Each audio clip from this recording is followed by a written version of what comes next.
Please rewind this cassette. Pennsylvania, Ohio, Pennsylvania. Pink pajamas, penguins on my bottom. Pink pajamas, penguins on my bottom. The box office for The Lion King, it's gonna make $1 billion. Welcome to Box Office Addict, my weekly live stream podcast, vlog, whatever the fuck it is. Actually, I didn't do one last week, so I can't say weekly anymore, which makes me a goddamn liar, so don't listen to me. Alright, episode 83, The Lion King. It's finally here. Jon Favreau's much anticipated remake, I guess, because you can't really say it. Is it a reboot? How the fuck is it a reboot? And honestly, it's an animated remake. It's not even a live-action remake. People keep saying live-action remake. This isn't a live-action movie. So they just made another animated film of The Lion King when there was already an animated film. I mean, at least with the Broadway musical, that was different. That was its own thing. And honestly, equally as successful. This, though, well, maybe we'll do a video on The Lion King separately. It's upsetting, the reception of this movie, at least critically and with a lot of fans, considering Jon Favreau is talented. You know, now we're back to Iron Man 2, Cowboys and Aliens, Jon Favreau. We're no longer in Chef Jungle Book Favreau. I suppose it was bound to happen. Hey guys, let's take a movie with a lot of visual flair and personality, and it really has an impressionistic style to it, and make it look completely realistic, because that's what people want.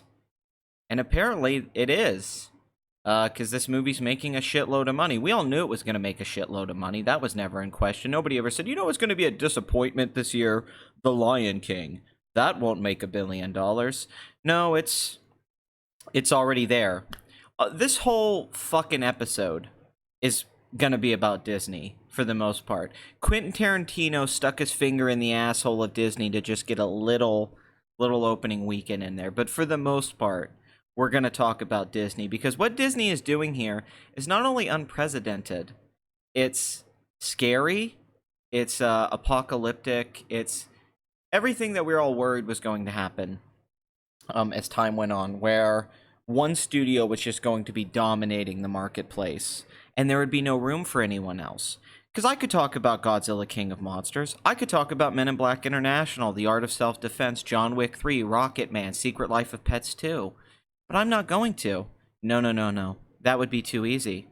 I'm going to talk to you about the... God, what would I equate this to? It's like being in Europe. During the time of Germany, Nazi Germany. You just can't win. You know, the mouse is up there, Avengers! And he's just taking, you know, one place after another.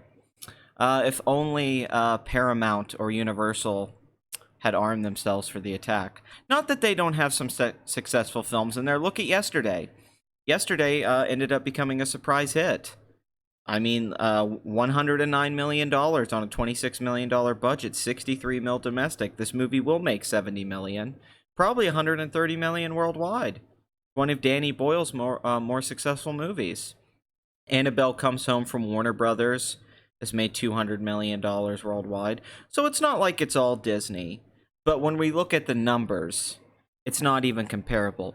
Disney's broke an international record. I believe it's the international record that their movies have already grossed $7 billion at the international box office this year. So you got to think here. We have Avengers Endgame, which has finally passed James Cameron's Avatar to be the highest grossing film of all time. This is, of course, because they re-released it everywhere. But it's at $2,793 million. It should be able to get to about $2.8 billion. But does it really? Jesus Christ, you scroll down this cast list, it's like, fuck. Anyway, then we look at Captain Marvel, which made $1.1 billion worldwide before Endgame even came out. But this is the crazy thing I'm going to show you, okay? So we have The Lion King out here, Spider-Man Far From Home, and don't give me that bullshit that this is Sony. Yes, this is Sony, to an extent, but the Tom Holland Spider-Man, all of that is all tied to the MCU. This is feeding off Endgame. He was introduced in Civil War, which was a Disney movie. So as much as people want to give credit to Sony, and they deserve credit for stuff like Into the Spider-Verse, which honestly financially wasn't that big of a hit. Everyone just loved it, but nobody went to go see it. And then movies like the second Jumanji film with The Rock that made like $1 billion. This film, though, this is Disney. Sony can't take any credit for this. I'm sorry. Some people are going to be like, how dare you? Why are you saying that? Okay, this is Sony, all right? They're doing it. Look, they have the number 3 and the number 2 movie. Well, the number 2 movie wouldn't have been theirs. It would have been Harvey Weinstein, had all of the Weinstein not happen, and Tarantino had to go find another distributor and producer and all that. Spider-Man, yeah, you have to completely give credit to Disney and the MCU. You just have to. I'm sorry. Sam Jackson's in it from the fucking MCU. The previous movie had Robert Downey Jr. in it. Sure, Sony gets to make some money off of this, but in the long term, this is all part of Disney. This is just more power to Disney. This is how ridiculous it is. Disney not only owns Fox now, they basically co-own other films that are making money in the marketplace. I mean, Jesus. So I credit all of this is Disney because let's just get to it, right? Aladdin, the live action remake of Aladdin. This is actually live action. $1 billion. It did it. A lot of people said Aladdin was going to underperform. Oh, the critics only gave it 58% on Rotten Tomatoes. People aren't going to like this movie, even though they all liked that piece of fucking garbage, Beauty and the Beast, which made $1.3 billion. Did everyone forget about that, that people don't have good taste? $91 million opening weekend. This film held amazing.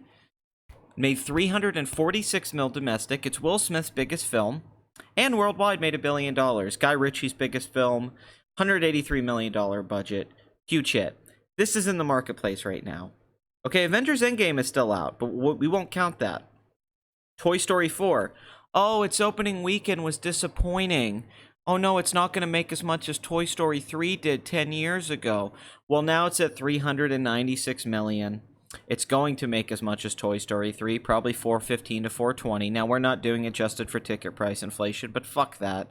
That's always just a waste of time because then you're just ignoring looking at the success in the moment and being like, well, really, if you go back in time, this movie did better and sold more tickets. Okay, cool. Do you think Disney cares about that when they're making millions of dollars? They don't, so you shouldn't either. So it's going to make over $400 million domestic. And if you look even for adjusted for ticket price inflation, the highest grossing Toy Story films are 3 and 2, but the first one adjusted is at $395. So this is now past the first Toy Story, which came out in 1995. So this is not the lowest grossing film of the Toy Story franchise. I don't think it'll be able to reach 2 or 3, but it doesn't need to. So there's 3 films with over $400 million. Oh no, it's not going to make $1 billion. It's only going to make like 850 to 900 million. It's at 920 million. It's going to make $1 billion. Will it reach the 1,066 million of Toy Story 3? Probably not, but does it need to?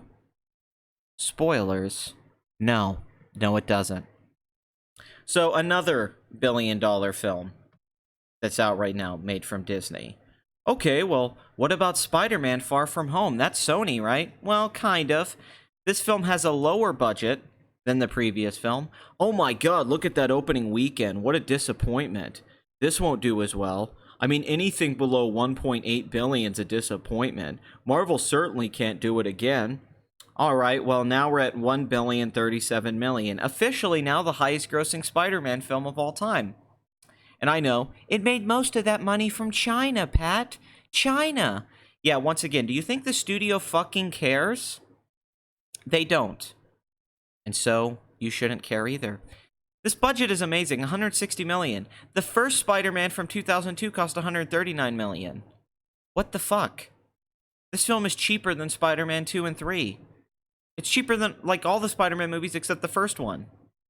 What the fuck is this? It's already passed Spider-Man Homecoming, which made $334 million. It's at $344, and it still has to go. So I'd say $380 million is a lock at this point, and $1.1 billion is a lock, just like Captain Marvel. So that's another fucking movie that's $1 billion that's associated with Disney. I mean, this whole thing that it was going to be a disappointment. Not only has it passed Spider-Man Homecoming, it's doing so by quite a lot, really. 880 million to 1.1 billion is a huge number, and the budget's lower. I mean, holy shit, I know this had a huge promotional campaign and they spent a lot of money on that, but once again, who cares? A lot of people are trying to downplay this success. It's adorable. Particularly the people I see on Twitter that love DC films and they keep trying to it's like, guys, Aquaman made 1.1 billion. Just enjoy your success. Although it does kind of get diminished when every Marvel film is making that money now on average, and it took you years to get one movie to do that well. Like, seriously. So, there once again, another huge hit.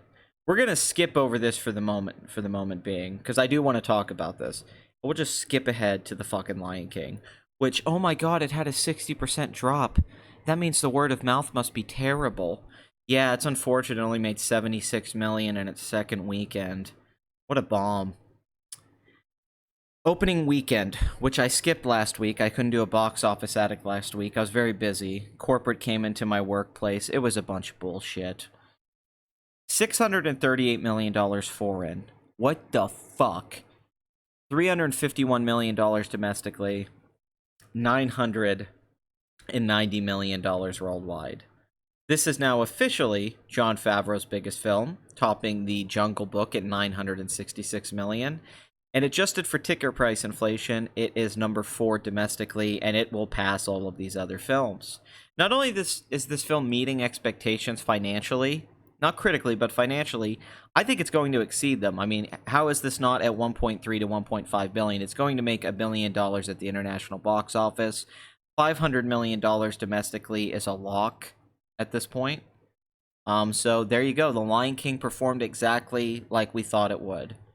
If only it had been a good movie at the same time. That would have been nice, wouldn't it? So yeah, so this is another Disney film that's at $1 billion. Because you can round off. So we have 1, 2, 3, 4 films out there right now in the marketplace, all associated with Disney, all at $1 billion. That makes everything else up here. Crawl, Yesterday, Annabelle Comes Home, The Farewell, which is a foreign release, so I'm not going to really talk that. Rocket Man, John Wick 3. That makes them all look like shit by comparison. Just because 4 films are out there. This has never happened before. There's never been 4 films like this that have made $1 billion, or at least I could think of it at the same time. They're all popping at the same time. It was almost like it was all planned to happen this way. That they would all pop at the same exact moment. So, Disney is Hollywood. Let me say this again. Disney is Hollywood. All of these movies making money, the big money, the real money, is Disney. They still have Star Wars coming out, which doesn't even need to make that much money. If it just makes $1 billion, they're okay because they made all this fucking profit from everything else. I mean, God, let's just look at this. Let's just see Disney this year. Endgame, Captain Marvel, Toy Story, Aladdin. Dumbo was a bomb. Mary Poppins underperformed big time. Ralph Breaks the Internet did pretty okay. 530 million worldwide. That's not a bomb. And the Penguins movie and all that. But still, just this right here. You have a movie that makes $850 million. You're going to have 3 films that made over $400 million. And then Aladdin's going to be at 360 million. Jesus Christ. So Jon Favreau has now reached another level, which he had already been building up to for a long time. At one point years ago, I compared Jon Favreau to Ron Howard. I thought he would have a Ron Howard-like career when he made Iron Man. And I was hoping, one day he'll make his Apollo 13. That was my dream. Because I'm a big Favreau fan. I love Swingers, the script he wrote. I know Doug Liman directed that. I'm a big fan of Elf, Zathura, and the first Iron Man movie. And I like Chef a lot. Pretty much I like Jon Favreau movies for the most part when they're not blockbusters, excluding Iron Man. Because even Zathura wasn't a big budget movie. And it's just Jumanji. But this takes him to another level. He's going to have another film this successful after he did The Jungle Book. He's got to be in Hollywood royalty now. And he's a producer on a bunch of Marvel stuff. He's in... I mean, God, he directed this movie. And he's in Spider-Man Far From Home. And he was also in Avengers Endgame. And they're all out right now making money. I mean, holy shit. Jon Favreau. Lesson to people out there. Hollywood story. This was the friend in Rudy, the Sean Astin football movie. And then he gets that role in Swingers, and then, he makes Elf, and you're probably like, well, that's probably as successful as this guy will ever get, but good for him. Now look where he's at all these years later. This is a guy that's been in the industry for over 20 years. And here he is with, so it just lets you know that sometimes it takes a long time to get to that point, to become that kind of filmmaker, to become that kind of artist, to become skilled enough and knowledgeable enough. I don't think he knew this stuff about special effects 10, 15 years ago. You got to think about Jon Favreau. This is the guy that kicked off the MCU, made the modern day Christmas rotation classic, and is now making billion-dollar movies for Disney. So Jon Favreau is just kind of on another level right now, I think. And he's pretty much going to get to make whatever he wants from now on. I mean, anyone could have made this movie, and I think it would have been a success. I'm not totally crediting this to Jon Favreau. I think it's just the property. But Disney proves once again, IP is everything. IP is everything. So now that we've talked about all this shit, let's talk about Quentin Tarantino, man. I made Once Upon a Time in fucking Hollywood, man. It's fucking great. It's got Brad fucking Pitt, man. And Leo fucking DiCaprio. Margot Robbie shows her feet all the time in it, man. Dude. It's gonna be awesome, man. Oh, Quentin. This is his highest opening weekend ever. $41 million, which should have been expected. For some reason, people thought this was going to bomb and open at $25 million. Why would you doubt Leonardo DiCaprio, Brad Pitt, and Margot Robbie? Why would you be such a dumbass? Please don't be a dumbass, people. Leo is box office gold at this point. He really is. He's one of our only living movie stars. Let's look at Leo right now. If you take out J. Edgar, that fucking disaster, he has a run here with Shutter Island, Inception, Django, Great Gatsby, Wolf of Wall Street, The Revenant, and now this. $183 million for The Revenant, original film. $500 million worldwide. Wolf of Wall Street, which has done huge on home video and on Netflix. $116 million domestic, $400 million worldwide. Great Gatsby, $350 million worldwide. Django, $415 worldwide. Inception, $828 million worldwide. Shutter Island, $300 million worldwide. This run right here, and he's going to have another $100 million film here. So what is that? 5 in a row. 5 in a row. If he hadn't done J. Edgar, he'd be on a fucking winning streak right now.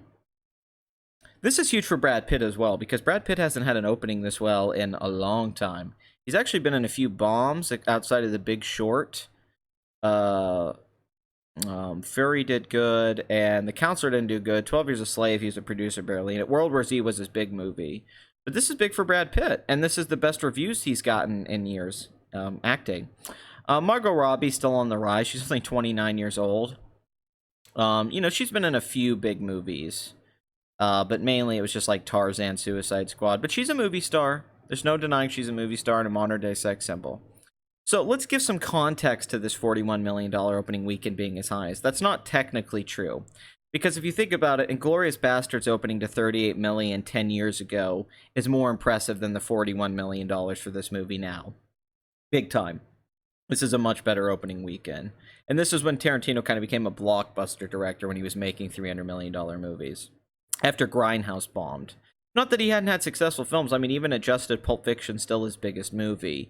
But that was lightning in a bottle. Then you get Django, which also had a better opening. Like, it says, the 3-day was 30, but Django opened before that on the Christmas holiday. If you see, it made $63 million. So Django actually opened better than Once Upon a Time in Hollywood. It's just, that's the thing, you have to have the context. And domestically, it jumped up $42 million from Bastards, and he won the screenplay Oscar. Then you have Hateful Eight, which was a huge, I want to say underperformer, because I don't think they ever expected it to be as big, but it only had a $44 million budget. This was actually my favorite Tarantino film since Jackie Brown. Only made $54 million domestic, but made $155 million worldwide, so this was not a bomb by any means. Just domestically a disappointment. So this is on par with Django and Inglourious Basterds. I mean, this should have been expected, just because of the star pedigree here. And a great trailer. That first trailer was phenomenal. I think it sold the movie really well. It sold it really well, folks. It was great. It's a great trailer. Great movie. Tarantino makes porn. It's smut. It's tawdry. Alright? He just writes clever dialogue and he thinks that covers up what his films are, that they're smut. Alright? I don't like him. But everyone keeps hyping up biggest opening weekend, but for some reason, despite this being his best reviewed film since Pulp Fiction, this has an 85 on Metacritic, and is certainly going to get like 8-9 Oscar nominations. I love when people do that. This happened. I remember when Inception came out. This happened. Like, yeah, audiences are going to hate this film. They're going to think it's convoluted. It makes no sense. It's just going to have a big opening because of the hype. Then it was huge. People said the same thing about Inglourious Bastards, that it was messy, and then audiences ended up loving Inglourious Bastards and quoting it all the time. And the same thing with this. I kept reading like, oh, it's slow, it's boring, his influence are like Hal Ashby and all that stuff, and modern audiences aren't going to get it. They're not going to like this movie. I read that all week from people who had seen the movie. This is the one that's going to be a total bomb and disappointment. And here we go again, 41 million, and it seems like audiences are loving it already. 300 million worldwide is a lock. So Django wasn't supposed to cost 100 million. I remember him saying on Howard Stern that it ended up costing a little bit more. So this is his second biggest budgeted film behind Django. But that's a great opening weekend number. 41 million is an awesome opening. And Tarantino solidifies himself as an event filmmaker there with Christopher Nolan, who is in that level. And probably outside of that, there's only guys like Spielberg maybe sometimes, or Peter Jackson if he makes a fucking Lord of the Rings movie. But if he doesn't, nobody goes to see his shit. So Tarantino slipped in here, but this is the year of Disney. John Wick 3 did great. Rocketman did fine. I wish Rocketman had done a little bit better. And we won't even talk about Dark Phoenix. And Godzilla ended up being kind of a fucking disaster financially. Those are not good numbers. And Men in Black International, well, it leaned on the international part. Let's just say that. But good for Tarantino, man. Good for Tarantino. Good for Spider-Man. Everyone was talking about the summer slump, that everything wasn't performing that well, and there was all these disappointments. That's kind of gone now that we're in July, because all of these movies are making money. So it was bullshit. The box office isn't dying. Even original movies aren't dying, because Once Upon a Time in Hollywood's not a remake of anything. But don't give up on those franchises. People are saying the Disney formula is going to break. I don't think so. And then Disney Plus is coming out. So, yeah. That's it. Also, Crawl, not doing bad. Not doing great either. But not bad. Actually getting pretty decent word of mouth. And I wish The Art of Self-Defense was doing better. Unfortunate. Always root for my man Eisenberg. So that's it. Lion King did it. It is the king of the box office.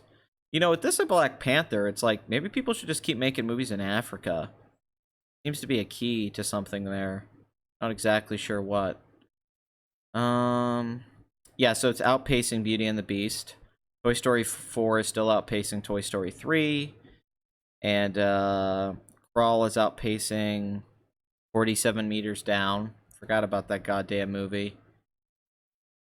See if I'm missing anything worldwide real quick before we wrap this motherfucker up. Detective Pikachu is a disappointment, I gotta say. I think people thought that was going to make more money because of the brand. Shazam was a disappointment with the good reviews. But outside of that, John Wick 3 did on par what people thought. Us did what people thought. Lego Movie 2, that was a disaster. Holy shit, I forgot about that one. Yeah, that was a disaster. And How to Train Your Dragon could have done a little bit better. But if you look right here, Disney, Disney, Disney, Disney, Disney. And Spider-Man, pretty much for the most part, pretty Disney. So, all 6 movies, the highest films worldwide, are Disney related. And then you get a Chinese film. And then a Universal movie, and a Warner Brothers movie, and a Fox movie, and a Warner Brothers movie. And you start seeing those totals drop, drop, drop, drop, drop. Oh boy. So if you watch Box Office Addict, if you listen to it, you're probably a Box Office Addict yourself. I'm not here to help you with that addiction. I'm here to encourage it. So stick the needle in your arm, lay down on your bed, and go to the moon, motherfuckers. I'll see you for episode 84. Please rewind this cassette.